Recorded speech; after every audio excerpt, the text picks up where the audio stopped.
Hello, good morning. It's 10:06 a.m. Pacific Standard Time in Costa Mesa, Orange County, California, United States, planet Earth, solar system, etc., etc., etc. This is another installment, another episode of Dime Store Psychology. I just noticed my face looks like garbage. I have to get more shaving blades. They wear out. I look like I have perpetual 5 o'clock shadow. Anyway, I want to talk today about the effects. I don't know if I mentioned this before. The effects of the COVID-19 virus that's having on on Americans. I can't talk about the mentality of other people in other countries.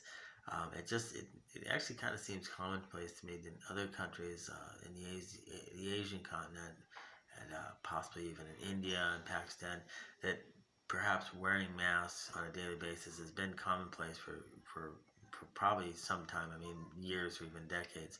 So they may be used to it, but I don't comment or espouse upon human psychology as it is influenced by other cultures in other countries.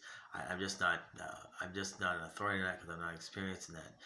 But I do notice this with Americans, the effect of dealing with this COVID-19 virus.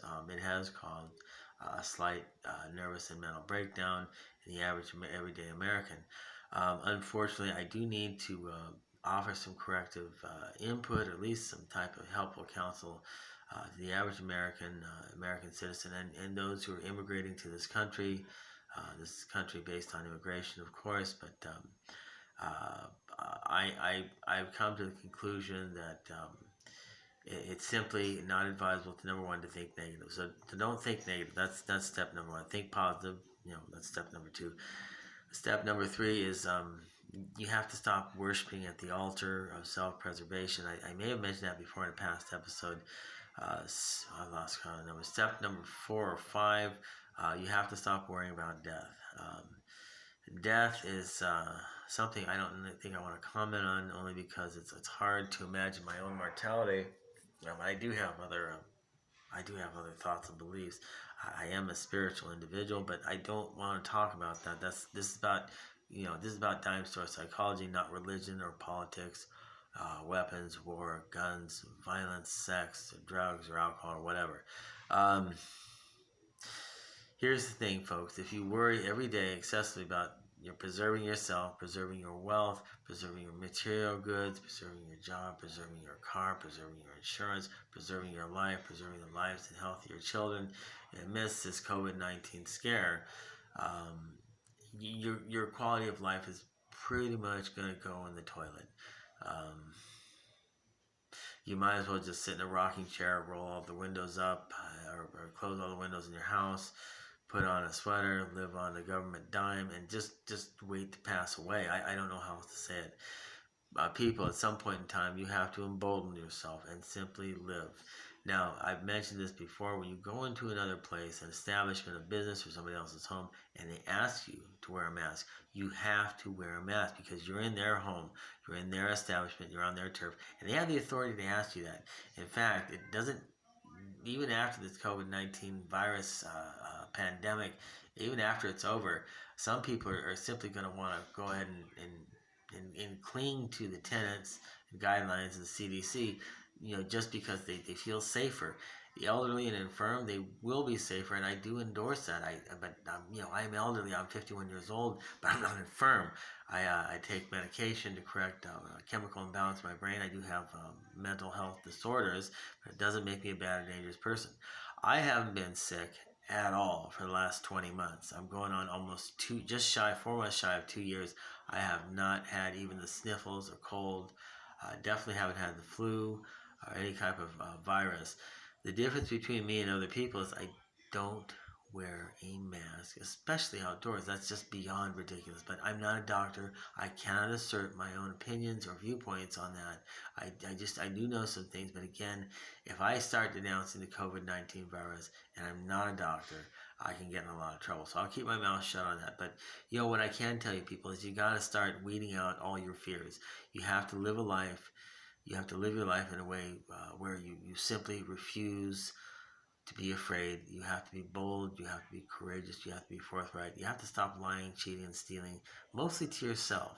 I don't know about allowing other people to think for you, but it's never been a good idea. If you allow a stranger to think for you and direct or dictate how you feel or think, it is dangerous only because if you're not thinking for yourself, and somebody else, you're allowing somebody else to do it, they don't know you, they don't necessarily know what your best interests are. So I would steer away from that practice as well.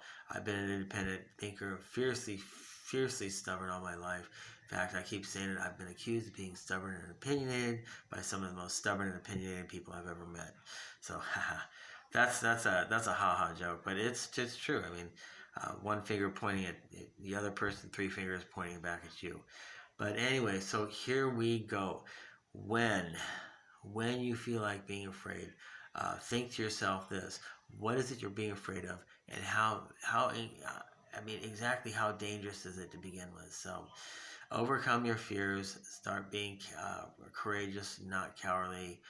Don't worry so much about self-preservation. From the start, I haven't seen anybody go hungry. I haven't seen anybody's house get taken away. I haven't heard of anybody losing their cars. I just see a lot of mental deterioration amongst my fellow U.S. citizens. I hate to say it that way because I sound like a politician, but I mentioned this example before. But I saw two people in South Coast Metro. Uh, I believe on Bear Street. It was a big old wide open intersection, nobody there but one person in one lane, perpendicular to the lane I was in. I was traveling east. Another person in the other lane, a man and a woman, right? Both very, very well kept cars. It's a nice, very well manicured part of Santa Ana, Costa Mesa. It's a rich area. You tend to notice these things, but they're both stopped. They're both talking on their phones. Both the cars, the windows were rolled up. The AC was on. I'm assuming they were wearing masks, and they were in a frenzied panic. And you know what? They proceeded through the intersection at the same time, about 10 miles an hour. And I'm thinking, wow, they're going to crash. And sure enough, they crashed. They were on their phones with masks on and windows rolled up, and they were in a fear and panic. They still ended up crashing against each other at 10 miles an hour. So it was a fender bender. Nobody got hurt, but I was thinking, and this was about 10 months ago, but I was thinking to myself, that is kind of a sad commentary on the general mental state that this COVID-19 virus has induced on the average American citizen. So, two shiny cars and now two shiny crunched cars, and a bad day has gotten worse for two people. I'm not laughing at their misfortune, but I'm just saying um, it was a bright and shining example of what this country is going through mentally. So, and that's a sad thing. Your mental health is paramount. So, you need your marbles. So, you need to be able to function. You need to be able to think. You need to be able to talk. You need to be able to communicate. You need to be able to drive. You need to hold a job or run a business. You need to be able to manage your bank account. You need to pay off your credit cards. You need to see the doctor. You need to take care of your children. You need to take care of your parents. You need to take care of your grandparents. You need to function. And folks, I have a double dose of bipolar disorder from both my parents. It's inherited. I'm manic. I think I have ADHD, but I can't go off. And I might, guys, this is going to sound weird. I can't speak with any authority because I don't have my PhD in human psychology yet. I'm thinking very seriously about pursuing it because that along with my PhD in mechanical engineering, and I'll tell you why. I seem to have an affinity for human psychology. I would have more of a voice of authority if I could call myself Dr. Jason Walker. But that's a long ways off from now. It's not a matter of when. It's not a matter of if, but a matter of when. So, I mean, I guess I'll be going to school till the day I die. But now what was I gonna say? Well, I tell you, folks, you got to watch your mental state. You like myself. I have a friend. His name is Ronald Gonzalez. He has asthma. He used to smoke. He has smoker's teeth. He's a good person now. Him and I are good friends. But he has asthma. Now, how many of you, like myself, breathe free and easy and have no problems with asthma? Well, we take that for granted. How many of us have good eyesight with minor macular degeneration? Maybe you have to wear corrective glasses or corrective lenses. Well, a lot of us do. How many of us have almost perfect hearing? I have absolutely dead on, spot on, perfect hearing. I've never had back problems. I've never had severe skin issues, except for, some cuts and lesions on my left forearm, which may be related to onset of diabetes. At 51 years of age. But in all honesty, I've never had any serious major medical issues, except for maybe kidney stones, once in a while gastrointestinal issues. I had a couple of bouts with food poisoning. That's never fun. It's really miserable to be poisoned. Here's the thing. Here's what I take for granted, which you should not. Breathing, seeing, smelling, eating, tasting, touching, walking, be able to pick things up, working with my hands, building sounding rockets for the aerospace business, which is a lot of fun, but it's not a plug. Our mental health is so delicate. It's so fragile, but it's so important. Computers, difference engines, and human brain, they're all one and the same. They have microcircuitry, micro miniature mechanisms that help them run and function properly. If they suffer the slightest amount of damage, it will entirely alter your world, your perception, everything.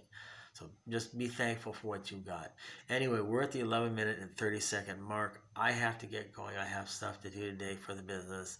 This has been another installment of Dime Store Psychology. I'm your host, Jason Wampler, and we'll talk to you later. Bye-bye.